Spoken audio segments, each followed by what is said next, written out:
selamat datang di channel Alfi99. Jangan lupa untuk subscribe, like, dan komen ya. Terima kasih.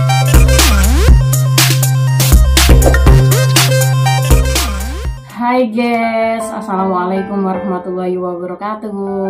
Aku doain semua penonton aku yang selalu setia, semoga dalam keadaan sehat selalu. Oke, semangat.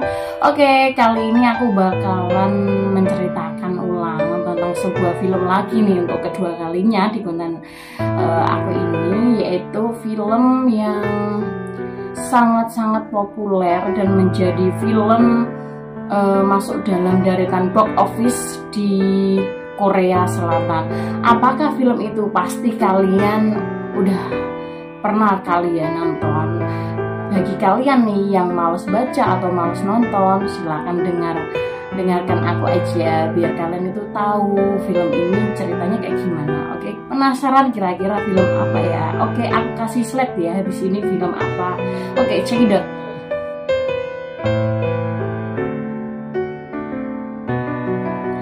Ya, itu tadi adalah film yang sangat populer di Korea Selatan. Nah, film ini itu tayang pada tahun 2013 ya.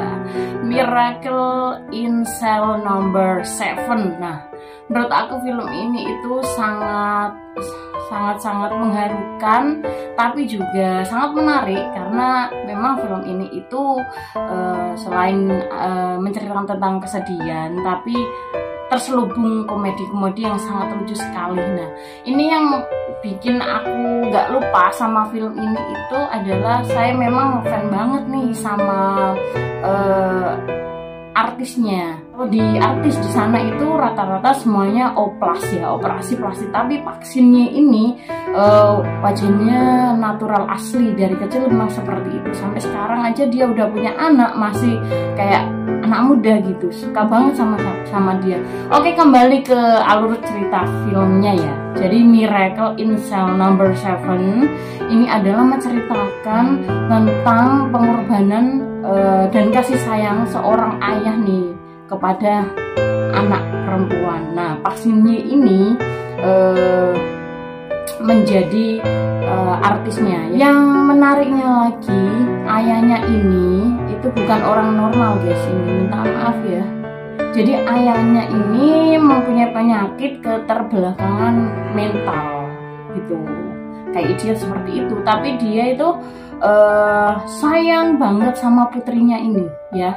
Namanya Pak Lee di situ, namanya di filmnya itu Pak Lee. Pak Lee ini sayang banget sama anaknya ini. Pemerannya pastinya itu bernama Yesung ya, bagus sekali ya namanya, unik gitu. Yesung cocok banget. Pada suatu ketika ceritanya itu kan Yesung itu kan masih sekolah ya, dia masih umur sekitar 6 tahun waktu itu. Nah, kalau anak-anak umur segitu pasti suka banget dengan gambar-gambar kayak Sailor Moon gitu. Nah, gara-gara sebuah tas yang diinginkan Yesung itu adalah gambar Sailor Moon itu, kemudian dia bilang sama ayahnya, "Ayah, aku mau dibelikan tas gambar Sailor Moon dong," seperti itu kan. Akhirnya walaupun Pak Lee ini tuh kerjaannya cuma jadi tukang parkir gitu guys, jadi keuangan itu tidaklah mudah. Waktu itu harganya mahal banget, jadi Pak Lee itu harus mengumpulkan banyak uang dulu baru bisa membelikan Yesung tas tersebut gitu. Akhirnya sudah uangnya terkumpul lah sudah. Nah, di waktu yang bersamaan pula, waktu itu Yesung mau beli tasnya sama Pak Lee-nya itu, tapi ternyata kalah cepat dengan seorang anak perempuan. Anak perempuan ini adalah anak dari komisaris polisi di situ. Akhirnya mau nggak mau ya, mereka Pak Lee dan Yesung ini sangat bersedih, nggak jadi dapat tasnya gitu. Pak Lee sedih, kemudian Yesung juga merasa sangat sedih sekali. Terus udah sedih, terus rasanya kayak dibully sama yang beli tas itu, sama komisaris itu yang terkenal sangat sombong itu, Pak Lee. Terus akhirnya mereka berdua pulang gitu. Akhirnya pada suatu ketika itu Pak Li itu bertemu dengan gadis yang beli tas itu tadi. Si gadis ini bilang sama Pak Li, ada loh di toko lain masih banyak yang jual tas gambar Sailor Moon Pak gitu. Kemudian si anak perempuan ini ada lari, yang anak komisaris ini lari, kemudian Pak Li tidak sengaja melihat anak perempuan ini jatuh gitu. Dikira anak perempuan ini jatuh itu karena nggak tahu itu asal mula ceritanya seperti itu. Pak Li menolong aja itu dengan Pak Li kemudian memeriksa apakah anak ini tuh masih dalam keadaan hidup atau sudah meninggal gitu. Akhirnya Pak Li memberikan nafas buatan dan mencoba untuk membuka bajunya biar si anak ini badannya relaksasi gitu. Tapi nggak tahu dari arah kejauhan ternyata ada seorang ibu-ibu perempuan itu melihat Pak Li, dikira itu Pak Li adalah pelecehan seksual sama ini anak gitu. Kemudian Pak Li itu secara kejadian itu langsung, kemudian ada polisi, ada apa, langsung ditangkaplah Pak Li ini. Padahal di hari berikutnya itu Pak Li sudah berjanji sama Yesung untuk datang di acara, membuatkan acara ulang tahunnya si Yesung itu.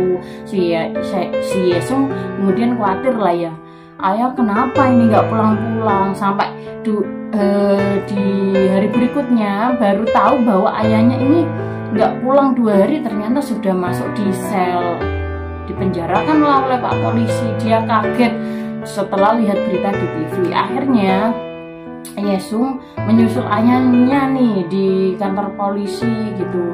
Tapi waktu itu mau diwawancarai kan di TKP, disuruh reka ulang kejadian di tempat TKP itu. Tapi Yesung manggil ayahnya itu sampai teriak-teriak, ayah seperti itu. Nggak tahu, dia tahu lah pasti ayahnya itu tidak bersalah, walaupun ayahnya itu punya cacat mental, tapi dia yakin itu bukan kejahatan yang dilakukan oleh ayahnya gitu guys. Akhirnya masuklah di penjara Yesung, kemudian sangat bersedih sekali. Bagaimana dia pasti merindukan ayahnya itu, gimana ayah saya merindukan ayah. Kemudian akhirnya dia itu mencari sebuah cara, bagaimana caranya biar dia ketemu sama ayahnya. Nah di sisi lain ayahnya waktu masuk di sel nomor 7 itu bertemu sama teman-teman yang namanya tak kenal maka tak sayang itu. Ketemu sama 5 teman di penjara itu yang punya aneh-aneh, penjahat-penjahat yang aneh. Ada yang kayak gara-gara masuk penjara itu gara-gara karena kejahatan judi, ada kayak penipu, ada jadi mafia seperti itu. Waktu lihat nih, ini orang cacat mental tapi kok sampai bisa masuk penjara, itu kenapa ya? Teman-temannya itu penasaran. Setelah masuk di sel nomor 7 itu, akhirnya mereka itu mengenal Pak Li itu dengan baik. Ternyata ini orang kok baik amat. Kemudian temannya yang satu lagi itu kayak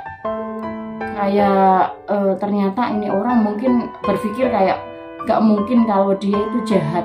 Seperti itu teman-temannya. Akhirnya mereka itu dalam beberapa bulan kemudian mereka itu berenam sangat dekat sekali dengan Pak Li ini.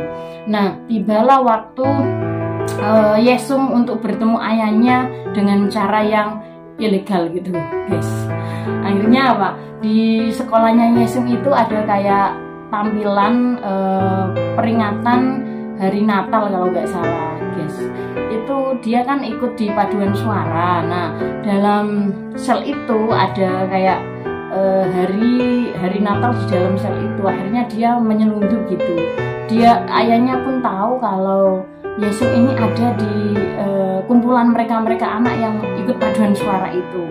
Akhirnya 5 temannya itu membantu Yesung untuk bagaimana caranya Yesung ini bertemu dengan ayahnya gitu.